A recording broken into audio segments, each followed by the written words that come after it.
welcome back to my channel. Kembali lagi sama aku Dini. Seperti biasa, aku akan sharing ilmu lagi sama kalian. Dan kali ini materinya tentang masalah ekonomi ya. Seperti apa sih masalah ekonomi itu? Dan kayaknya kalau berbicara tentang masalah ekonomi itu pasti berujung pada uang ya, atau keuangan. Nah, di sini aku punya tips atau rumus supaya kita bisa mengelola keuangan dengan baik dan benar ya. Yuk, jangan berlama-lama, kita langsung saja belajar. Yuk kita mulai pembahasan tentang masalah ekonomi dan juga sistem ekonomi ya. Oke, kita bahas tentang hakikat permasalahan ekonomi. Jadi dalam permasalahan ekonomi itu kita bermula dari kelangkaan. Kemudian nanti setelah ada kelangkaan maka akan timbul pilihan-pilihan. Kemudian nantinya akan ada yang namanya biaya peluang, kemudian nanti juga ada yang namanya skala prioritas dan berujung pada pengelola keuangan ya. Yang seperti aku tadi bilang, kalau masalah ekonomi itu biasanya ujung-ujungnya adalah ke keuangan ya.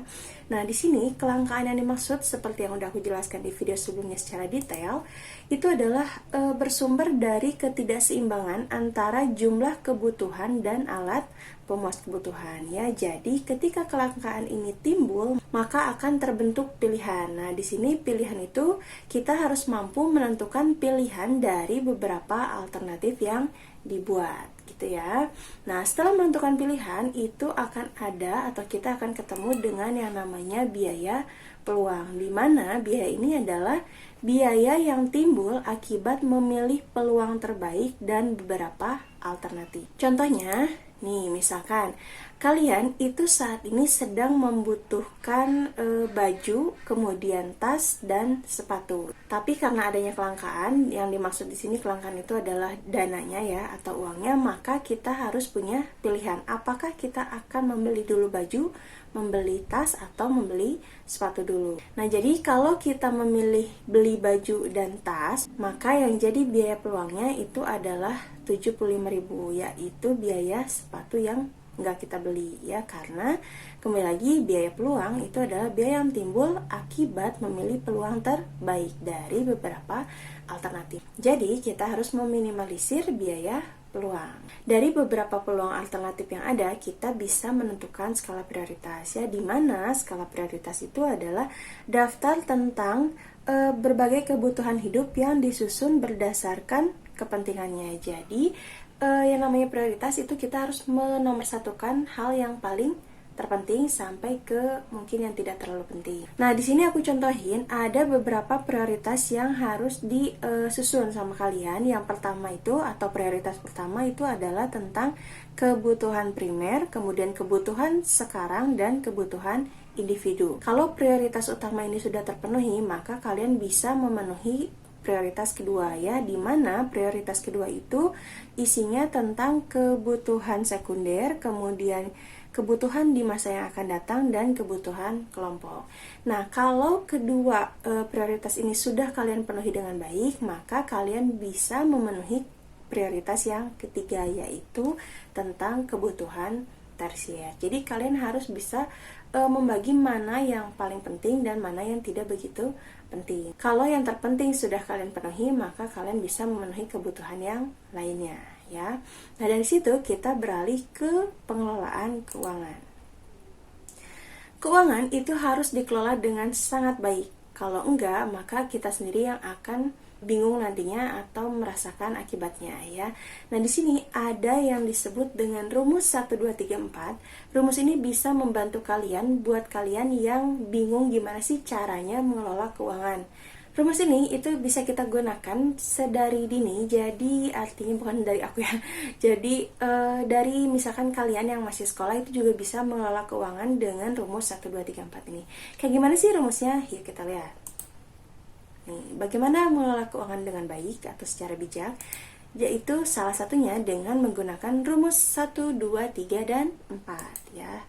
Maksudnya, nih lihat, angka 1, kan rumus 1, 2, 3, 4 ya. Angka satunya itu mewakili 10% dari jumlah pendapatan, di mana yang 10% ini harus disisihkan untuk masa yang akan datang. Artinya 10% dari pendapatan kalian itu harus ditabung untuk memenuhi kebutuhan di masa yang akan datang.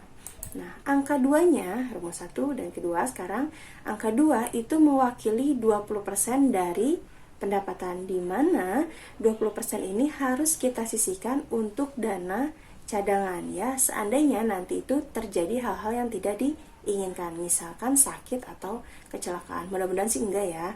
Nah, yang perlu kalian harus tahu itu kalau dana cadangan itu minimalnya itu 5 sampai 6 kali lipat dari pendapatan bulanan kalian. Jadi kalau pendapatan bulanan kalian sekitar 3 juta misalkan, itu kalian harus punya dana cadangan sebesar 15 juta. Nah, kalau misalkan sudah memenuhi 15 juta, kalian bisa alokasikan yang 20% ini untuk ke tabungan atau ke yang lainnya ya. Nah, rumus yang ketiganya itu mewakili 30% dari total pendapatan. Ini untuk memenuhi hobi dan kegemaran kalian ya. Jadi, hobi dan kegemaran itu memang salah satu kebutuhan manusia, jadi harus kita penuhi ya. Dimana jika tidak memungkinkan untuk membelinya secara tunai, maka kita bisa melakukan kredit ya. Tapi, nah kalau kita kredit itu harus maksimalnya itu 30% dari pendapatan kalian untuk cicilannya ya.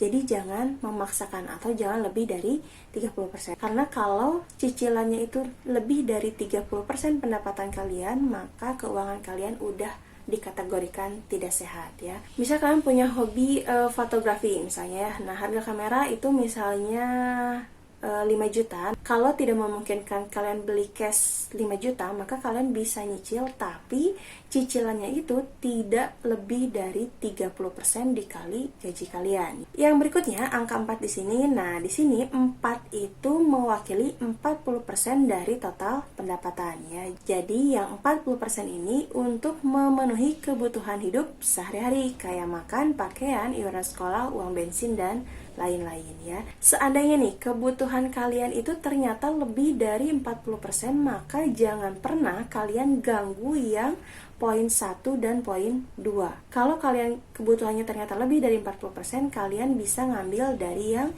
30%, yaitu dari dana untuk hobi dan kegemaran ya. Jangan pernah ngambil yang dari poin 1 dan poin 2 ya. Karena poin 1 dan poin 2 itu fokus untuk di masa yang akan datang. Gitu ya. Jadi buat kalian yang belum tahu, semoga kalian bisa mengimplementasikan rumus ini di kehidupan sehari-hari kalian. Nah, sekarang kita berlanjut ke masalah pokok ekonomi, di mana masalah yang pertama itu adalah barang dan jasa apa yang akan diproduksi atau what ya. Nah, di sini penentuan jenis dan jumlah komoditi yang akan diproduksi serta waktu yang tepat untuk memproduksinya. Dipilih yang paling menguntungkan dan paling memberikan manfaat besar bagi masyarakat. Masalah pokok ekonomi yang kedua itu adalah bagaimana barang dan jasa diproduksi atau how gitu ya, bagaimana. Di sini penentuan teknik produksi komoditi dan pihak-pihak yang memproduksinya. Misalkan diproduksinya itu nantinya bakal sama BUMN, BUMS, perusahaan campuran, koperasi, atau bahkan perusahaan asing. Masalah pokok yang ketiga itu adalah untuk siapa barang dan jasa itu diproduksi, for whom gitu ya. Nah, di sini penentuan konsumen yang bisa menikmati komoditi yang diproduksi ya. Misalkan produksi ini untuk konsumen menengah ke bawah atau konsumen menengah ke atas, bahkan untuk konsumen luar negeri ya.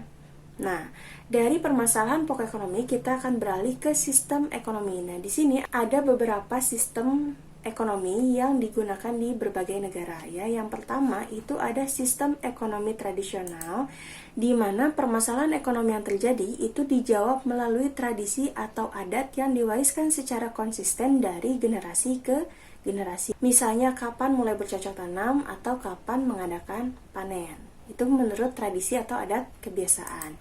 Nah, ciri-cirinya dari sistem ekonomi tradisional itu yang pertama, setiap rumah tangga memproduksi sendiri barang-barang kebutuhannya. Kemudian yang kedua, teknologi yang digunakan masih sangat sederhana. Yang ketiga, kegiatan ekonomi secara keseluruhan itu ditujukan untuk kebutuhan makanan. Yang keempat, masyarakat sangat statis karena tidak ada hubungan dengan dunia luar. Jadi masih di dalam lingkup itu saja. Karena masih tradisional, jadi mereka belum mampu mengembangkan diri atau berhubungan dengan dunia luar gitu ya. Di dalam penerapannya, sistem ekonomi tradisional itu memiliki kelebihan dan kekurangan. Untuk kelebihannya, berupa persaingan sehat dan tidak menimbulkan tekanan jiwa karena masyarakat tidak dibebani oleh target-target tertentu yang harus dicapai ya.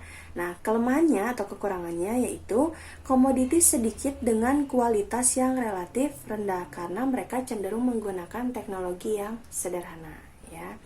Dari sistem ekonomi tradisional kita beralih ke sistem ekonomi komando. Di sini peran pemerintah sangat dominan. Pemerintah menentukan bagaimana dan untuk siapa barang itu diproduksi ya. Tujuannya itu adalah untuk menjamin kebutuhan semua masyarakat. Adapun ciri-ciri dari ekonomi komando itu yang pertama adalah kegiatan ekonomi baik produksi, konsumsi dan distribusi itu seluruhnya diatur sama pemerintah. Yang kedua, kebiasaan individu dalam berusaha itu tidak ada karena dia hanya mengikuti gitu ya aturan dari pemerintah. Yang ketiga, barang-barang modal atau produksi itu dimiliki sama pemerintah. Kemudian yang keempat, milik perorangan itu nggak ada, kecuali barang-barang itu sudah dibagikan ya. Nah, untuk penerapannya juga sama memiliki kelebihan dan kekurangan. Untuk sistem ekonomi komando itu kelebihannya adalah pemerintah bertanggung jawab penuh terhadap perekonomian ya, juga menentukan komoditi, mengatur distribusi, kemudian pengelolaan, pengawasan dan pelaksanaan serta pembangunan menjadi lebih cepat karena ada perencanaan dari pemerintah ya. Nah, kelemahannya itu hak milik pribadi tidak diakui, potensi dan kreasi masyarakat juga jadi tidak berkembang, serta kebijakan pemerintah itu mesti dilakukan. Jadi, sistemnya itu pemerintah paternalisme gitu ya. Jadi berpusat antara yang memimpin dan dipimpin ya. Dari sistem ekonomi komando kita beralih ke sistem ekonomi pasar, di mana masalah ekonomi yang timbul itu diserahkan sepenuhnya pada kekuatan pasar, yaitu terhadap permintaan dan penawaran ya. Sistem harga pasar ataupun laba itu sangat menentukan atas apa, bagaimana, dan untuk siapa barang itu diproduksi. Jadi benar-benar terpaku pemecahan masalahnya itu pada kondisi pasar ya. Untuk ciri-ciri dari ekonomi pasar, yang pertama itu ada setiap individu bebas memiliki barang dan alat produksinya. Yang kedua, diberi kebebasan pemakaian barang dan jasa. Yang ketiga, kegiatan ekonomi di semua sektor itu dilakukan oleh masyarakat. Yang keempat, itu pemerintah tidak ikut campur langsung dalam kegiatan ekonomi ya. Yang kelima, itu modal memegang peranan penting dalam kegiatan ekonomi. Yang keenamnya, kegiatan produksi dilaksanakan dengan tujuan mencari laba ya. Semua itu untuk mencari laba. Nah, yang ketujuhnya itu adalah persaingan bebas antar pengusaha ya. Nah, adapun kelebihan dan kelemahan dari sistem ekonomi pasar, yang pertama itu kelebihannya adalah persaingan mendorong individu untuk selalu maju ya, karena banyaknya persaingan. Kemudian bebas memilih pekerjaan dan produksi berdasarkan kebutuhan masyarakat ya. Kekurangannya itu adalah eksploitasi terhadap orang lain, kemudian menimbulkan monopoli dan kesenjangan pendapatan ya, serta rentan pada krisis ekonomi. Selanjutnya, dari sistem ekonomi pasar kita beralih ke yang namanya sistem ekonomi campuran. Jarang sih kalau misalkan satu negara itu hanya menganut satu sistem ekonomi saja. Biasanya itu menganut 2 atau bahkan 3 ya, lebih lah, pokoknya jarang banget yang satu sistem. Nah, di sini ada yang namanya sistem ekonomi campuran, di mana sistem ini menggabungkan kelebihan-kelebihan dalam sistem ekonomi tradisional, komando dan pasar ya. Pemerintah bekerja sama dengan swasta. Jadi di sistem ekonomi campuran itu pemerintah merencanakan dan pelaksanaannya itu dilakukan oleh pemerintah dan juga swasta ya. Ciri-cirinya untuk sistem ekonomi campuran, yang pertama adalah pemerintah, swasta, dan individu itu berperan serta dalam perekonomian. Yang kedua, pemerintah membuat kebijaksanaan dan peraturan yang mendorong pada pertumbuhan ekonomi yang dilakukan individu dan swasta. Yang ketiga, itu swasta dan individu bisa memiliki faktor-faktor produksi sesuai dengan peraturan pemerintah. Nah, dalam penerapannya, sistem ekonomi campuran itu memiliki kelebihannya, yaitu tetap ada intervensi pemerintah meskipun swasta diberi kebebasan, sehingga kestabilan ekonomi itu dapat terjamin. Kemudian, pemerintah itu lebih memfokuskan untuk memajukan sektor pengusaha kecil dan menengah, ya. Nah, itulah materi yang bisa aku sampaikan sama kalian, yang bisa aku sharing sama kalian. Jadi, di materi ini intinya ada pokok permasalahan ekonomi, ada juga sistem yang menjawab dari permasalahan ekonomi tersebut, dan juga ada rumus 1, 2, 4 yang bisa kalian terapkan untuk mengelola keuangan kalian, ya. Oke, semoga video ini bisa menambah wawasan kalian dan bermanfaat buat kita semua. Jangan lupa untuk terus dukung aku dengan cara klik like, comment, share, and subscribe. Berbagi ilmu, berbagi kebaikan. Aku pamit. Assalamualaikum.